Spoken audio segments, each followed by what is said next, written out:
Hello बच्चों, आज की हिंदी की कक्षा में आप सभी का पुनः एक बार स्वागत है। बच्चों, हिंदी की कक्षा आरंभ करने से पहले मैं आपको 2 लाइन का एक दोहा सुनाती हूँ और उसके बाद हम अपने हिंदी का पाठ आरंभ करेंगे। करत करत अभ्यास ते जड़मत होत सुजान, रसरी आवत जात ते सिल पर पड़त निशान। अर्थात बार बार अभ्यास करने से जड़मति अर्थात मोटी बुद्धि वाला व्यक्ति भी बुद्धिमान हो जाता है। जिस प्रकार रसरी के आने जाने से रस्सी, कहाँ की रस्सी? आप लोगों ने कुआं देखा होगा। कुआं के चारों तरफ जो पत्थर होता है और रस्सी में बाल्टी बांधकर जब उसको नीचे डाला जाता है और बार बार खींचा जाता है तो उस रसरी के बार बार आने जाने से सिल मतलब पत्थर पर निशान पड़ सकता है। तो हमारी बुद्धि जो है कितनी भी मोटी क्यों ना हो, अगर हम बार बार अभ्यास करते हैं तो हम भी बुद्धिमान बन सकते हैं। तो आज की कक्षा में हम इसी दोहे के आधार पर पाठ पढ़ेंगे जीवन। हमारे पाठ का नाम है जीवन और उसके कवि हैं डॉक्टर कुलभूषण लाल मखीजा। अतः बच्चों, जो मैंने दोहा पढ़ा इसीलिए पढ़ा कि हमारे जीवन में भी हमें सदैव निरंतर प्रयासरत रहना चाहिए। अगर हम सफल हैं, और सफल होना कोई बहुत बड़ी बात नहीं होती है, सफल होना आसान होता है, पर उस सफलता को कायम रखना, स्टेबल रखना बहुत कठिन होता है। उसको कायम रखने के लिए हमें निरंतर अभ्यास करते रहना, निरंतर प्रयास करते रहना चाहिए। हमें जीवन में इसी निरंतरता को बनाए रखने के लिए सदैव प्रयासरत रहना चाहिए। तो चलिए आज हम अपने पाठ की कविता का वाचन करेंगे और फिर उसका अर्थ जानेंगे। सर्वप्रथम हम कविता में आए कुछ कठिन शब्दों को देख लेते हैं और फिर कविता पढ़ना आरंभ करते हैं। विश्राम, आराम, सदा, हमेशा, घड़ीनुमा, घड़ी के अनुसार, कण, मिट्टी का एकदम छोटा भाग, अपनत्व, अपनापन, प्रणाम, नमन अर्थात अभिवादन, हृदय अर्थात दिल। चलिए कविता पढ़ते हैं। जीवन है चलने का नाम, करना नहीं कभी विश्राम। घड़ी सदा टिक टिक करती, रुकने का नहीं लेती नाम। घड़ी नुमा सब आगे बढ़ना, सूरज सानित ऊपर उठना। कन कन में अपनत्व देखकर, सबको दिल से करो प्रणाम।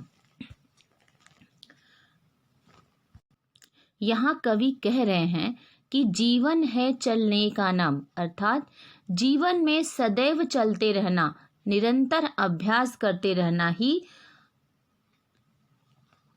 सफलता की कुंजी होती है।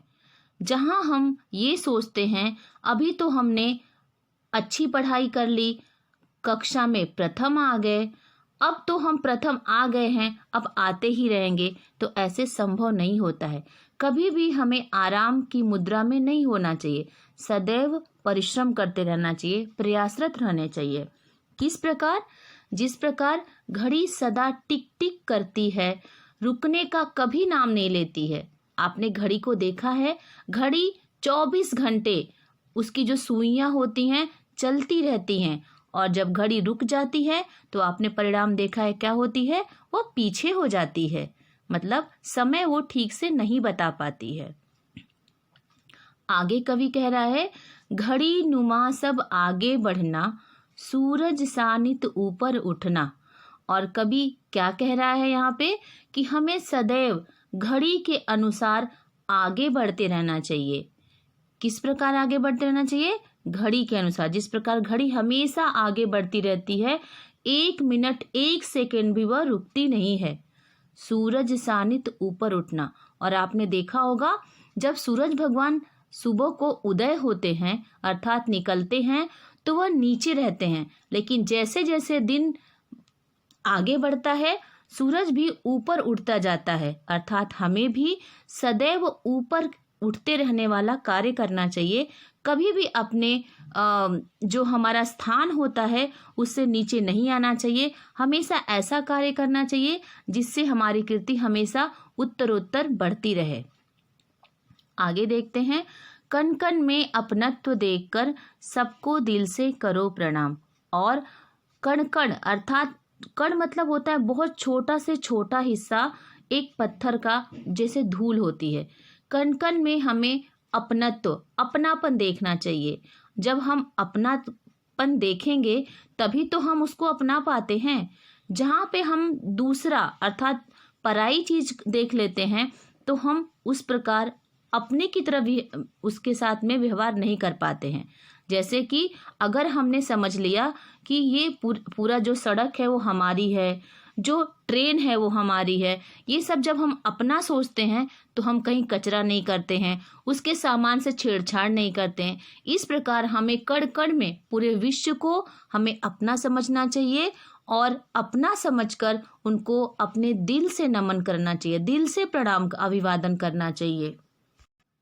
कवि आगे कहते हैं, लहराना सागर से सीखो, आसमान सा हृदय विशाल, सहनशील धरती जैसे, मिलजुल करते जाना काम। जो चलता वह आगे बढ़ता, मेहनत कर पाता पदनाम। यहाँ पे भी कठिन शब्दों के अर्थ दिए हैं, आप इसको पढ़िए और उससे उसका अर्थ समझिए। हम कविता का अर्थ देखते हैं। लहराना सागर से सीखो, आसमान सा हृदय विशाल। यहाँ पे कवि कह रहा है, उदाहरण देते हुए कह रहा है कि हमें सागर से लहराना सीखना चाहिए। लहराना अर्थात सागर कैसे, आपने देखा होगा उसकी लहरें कभी ऊपर जाती हैं कभी नीचे आती हैं। अर्थात हमारे जीवन में भी ऊपर नीचे होता रहता है, सुख दुख आते रहते हैं। हमें कभी भयभीत नहीं होना चाहिए, डरना नहीं चाहिए, दुखी नहीं होना चाहिए। सदैव सागर की तरह हमें हमेशा खुशी से लहराते रहना चाहिए।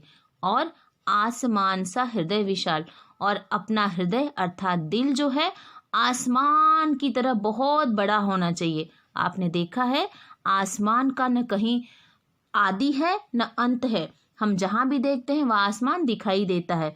तो हमारा दिल भी उसी की तरह बहुत बड़ा होना चाहिए। दिल बड़ा होना मतलब हमें हमारे हृदय में सबके लिए स्थान होना चाहिए, चाहे वो अच्छा हो चाहे वो बुरा हो, हमें सबका ध्यान रखना चाहिए। आगे कवि कह रहे हैं, सहनशील धरती जैसे, मिलजुल करते जाना काम। और हमें धरती से क्या सीखना चाहिए? धरती से हमें सहनशीलता सीखनी चाहिए, अर्थात बर्दाश्त करने की जो क्षमता होती है वो किससे सीखनी है? हमें धरती माता से। आपने देखा है धरती पे हम खोदते हैं, थूकते हैं, गंदगी करते हैं, सब कुछ करते हैं, लेकिन धरती हमें सदैव अपनाती है। वो उस पे अनाज उगाती है और अनाज को हम खाते पीते हैं। मिट्टी से ही सब कुछ बनता है, अर्थात कभी धरती माता हमसे नाराज नहीं होती हैं, वह तो हमें हमेशा क्षमा कर देती हैं। वैसे हमें भी धरती की तरह सहनशील होना चाहिए और सदैव सारे काम एक दूसरे के साथ मिलजुल कर करते रहना चाहिए। आगे, जो चलता वह आगे बढ़ता, मेहनत कर पाता पदनाम। अर्थात यहाँ पे कवि कह रहे हैं जो चलता है, इसका मतलब ये नहीं है कि हमें सोना भी नहीं है, हर वक्त चलते रहना है। चलते रहना अर्थात हमेशा अपने काम के प्रति सजग रहना और प्रयासरत रहना चाहिए, तभी हम सफलता पा सकते हैं। और जो व्यक्ति सदैव अपने काम के प्रति प्रयासरत रहता है, निरंतर कार्य करते रहता है, मेहनत करता है, उसी का नाम ऊंचा होता है, उसी की कीर्ति ऊंची होती है और उसका जो पद होता है, जो स्थान होता है, वह सदैव ऊंचा रहता है। आगे की कविता देखते हैं। माँ जैसी हो मीठी बोली, मन में सच्चे उच्च विचार, अपने जैसा सबको जानो, सेवा से कर लो सुविचार। जीवन है चलने का नाम, करना नहीं कभी विश्राम। यहाँ पे कविता के कुछ कठिन शब्द हैं जिसको आप पढ़िए और उससे उसका अर्थ समझिए। माँ जैसी हो मीठी बोली। यहाँ पे कवि कह रहे हैं कि हमारी बोली, हमारी भाषा, हमारी आवाज़ जो है हमेशा मीठी होनी चाहिए। मीठी अर्थात मधुर होना चाहिए। किसी से भी हमें कड़वी भाषा, कड़वी बोली नहीं बोलनी चाहिए। और मन में सदैव ऊंचे विचार और सच्चे विचार होने चाहिए। हमेशा सच बोलना चाहिए और विचार हमेशा, जो हमारे मन में जो विचार आते हैं, जो फीलिंग आती है, वो भी हमेशा कैसी होनी चाहिए?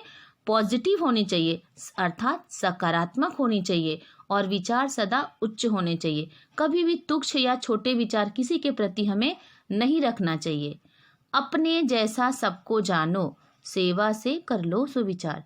और हमें सदैव, अगर कोई व्यक्ति बुरा कर रहा है या बुरी भाषा बोल रहा है, बुरी बोली बोल रहा है, तो हमें तुरंत उसको दोषारोपण नहीं करना चाहिए।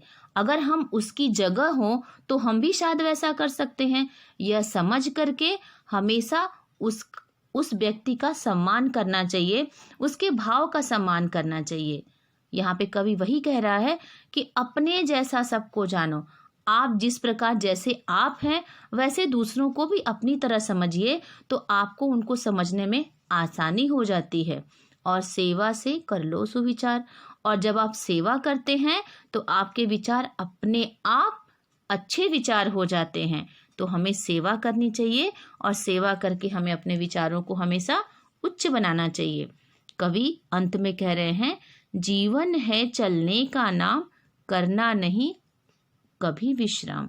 अर्थात जीवन जो है सदैव चलते रहने का नाम है। ऐसा नहीं है कि हम जीवन मिला है तो हम 24 आवर 24 घंटे चलते रहें। नहीं, इसका मतलब है कि हमें सदैव प्रयासरत रहना चाहिए। और जब हम सदैव प्रयासरत रहेंगे तभी हमें सफलता मिल सकती है। सफलता पाने के बाद हमें आराम नहीं करना चाहिए। अर्थात ऐसा नहीं है कि आज हमने इतना सारा काम कर लिया है तो कल हमारी छुट्टी है। नहीं, सदैव थोड़ा थोड़ा जो कार्य करता है वही सफल होता है। जिस प्रकार कछुआ होता है वह धीरे धीरे ही चलता है, लेकिन लगातार चलता है तो वह खरगोश को भी हरा देता है।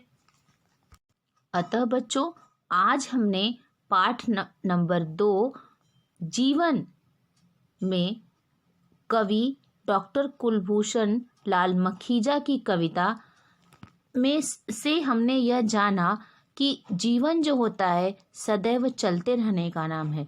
हमें जीवन में कभी विश्राम नहीं करना चाहिए। सदैव अपने कार्य के प्रति, अपने लक्ष्य के प्रति हमेशा सजग रहना चाहिए। अतः ये कविता बहुत सुंदर है। आप इस कविता को याद करिए, इसके कठिन शब्दों को लिखिए और वर्कशीट में जो आपको प्रश्न उत्तर दिए जाते हैं उसको भी अपनी उत्तर पुस्तिका में लिखिए। और देखते हैं आगे फिर से एक नया वीडियो। तब तक के लिए धन्यवाद।